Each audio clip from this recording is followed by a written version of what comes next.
Hi, thanks for tuning in today. Today I want to do a review on the Webster Bible. It is a translation that I failed to mention when I did a review of various translations which are based on the Textus Receptus. And a viewer was kind enough to send me this edition, the Webster Bible. At the time, it was known as the Common Version. That's what they put it out as the Common Version. I don't think it caught on real well. It's a light revision of the King James Version. Noah Webster felt that even in his time in the 1800s, there were enough changes in the language that justified revising the King James Version to reflect more modern, at least modern in his sense, usage of the time. He says that there are places where the language has changed such that it obscures the beauty of the scriptures, and that also there are times when, and I'm looking for the place here in the preface now, that it obscures the sense, and that there are some words that were not understood by common readers. He also takes note that he was going to try to avoid unnecessary innovations in the text, so it is a light revision.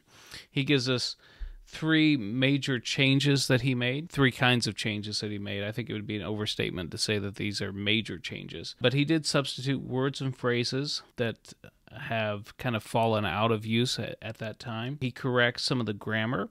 And number three, he does use some euphemisms that the King James Version does not use. Euphemisms being substitution of words or phrases to sort of soften the blow of speech that's kind of blunt. But that third one is the most odd one of them all. He says, the insertion of euphemism, words and phrases which are not very offensive to delicacy, in the place of such as cannot, with propriety, be uttered before a promiscuous audience. So that was an interesting kind of change, because the King James Version, in my mind, handles some of these passages very delicately. So maybe we'll look at some of the examples that he gives of that. But one of the things I want to do is I want to compare this translation against the King James Version. You'll see I'm using Logos Bible software. It says KJV 1900, but that's basically your standard King James Version. It's called the Cambridge Pure Edition. It's essentially the same that you're going to find with your 1769, 1764, which very few exceptions. Anyways, we'll compare that against the KJV, NKJV, and ESV. That is, we'll compare the Webster against those three other translations. So, if I can, I will try to share my screen with you. Okay, hopefully now you are seeing my screen. And I've just opened up to a familiar passage of Scripture, John 3. You can see in the first verse that there is absolutely no difference between the KJV, the Webster, and the NKJV. ESV has a 3% difference. Okay, going on down, you'll see that the King James Version and the Webster actually agree better. This HBCONTCV is the long way of saying Webster.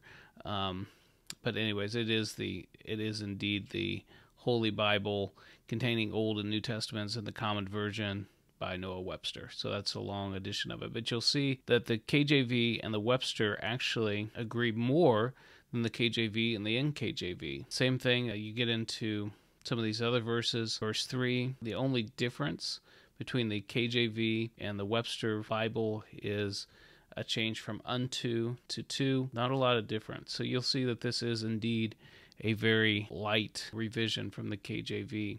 Let's say the word kine in the King James Version is a common word. So let's look at something where there would be a more substantial difference. Let's say Genesis 41. We'll go there. And again, you can see that pretty consistently the Webster Bible is agreeing more with the KJV than it does the NKJV. Whereas the KJV wants to say well-favored kine and fat-fleshed. Webster will say well-favored cows, which is probably more familiar to most people, but it will continue with the fat-fleshed. However, the NKJV is going to also change it to cows, and instead of fat-fleshed, fine-looking, and fat. Fine-looking and fat versus fat-fleshed. So again, the Webster is going to be more in line with the KJV than the NKJV, far closer than the ESV. Now, I wanted to look at some of these examples that he gives of the third kind, where he says he's cleaned up the language a little bit so that it is not quite so offensive and has inserted euphemisms. One of the places that he says he does this is in Genesis 20:18. So I have looked at that one. I'll show you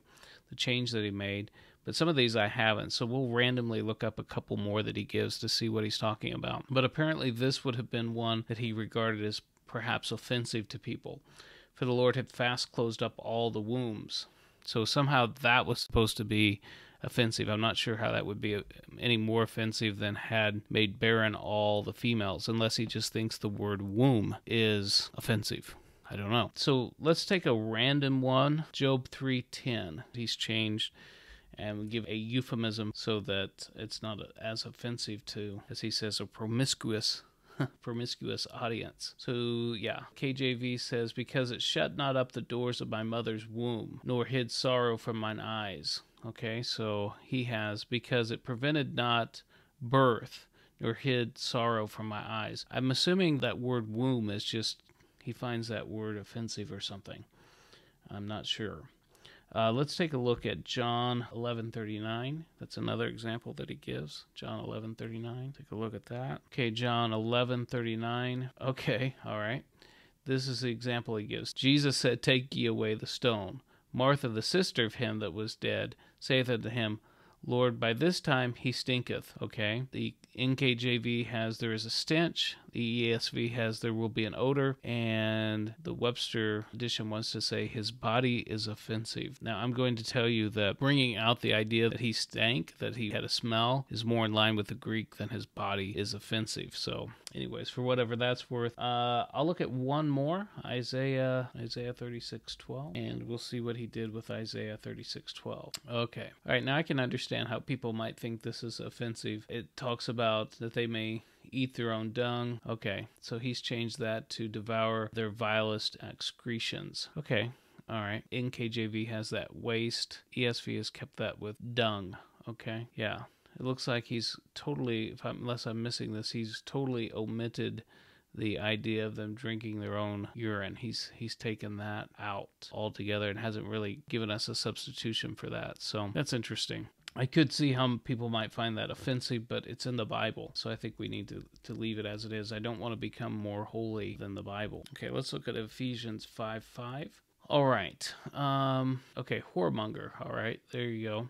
That's probably a word that would offend some people, so it's been changed to lewd in the Webster's Bible. Fornicator in the NKJV, and sexually immoral, as it looks like what they've done with it in the ESV. Okay, that one I can understand. That could be an offensive word to some people. So anyways, those are some of the most changes that you're going to have. If you just were to pick random passages, though, those are some more of the significant changes. But if we'll just go to Revelation chapter 1, you're going to see the revision from the Webster's is so light from the KJV that it's hardly noticeable, and it is much closer to the KJV than the NKJV. So very light revision for the most part.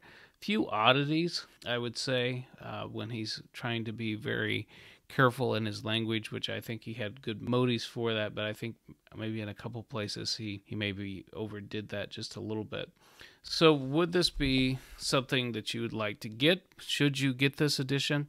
I think it would be nice to have as a supplement. I don't think it would ever be a main translation for anybody. One, nobody uses it, and two, you're going to have a hard time finding an edition of it that's going to be like leather bound or something. I'm happy to have it on my shelf. This particular edition of it's done by Baker, and it is a nice sewn binding.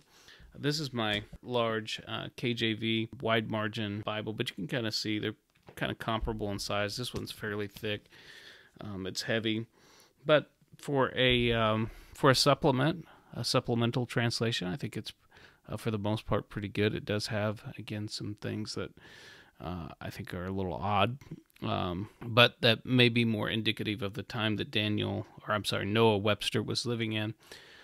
But it is interesting to delve into this and look at it, and I appreciate you taking the time to jump on this channel. If you've got any questions about this Bible, let me know in the comment section. If I know the answer, I'm happy to share it with you. Thanks.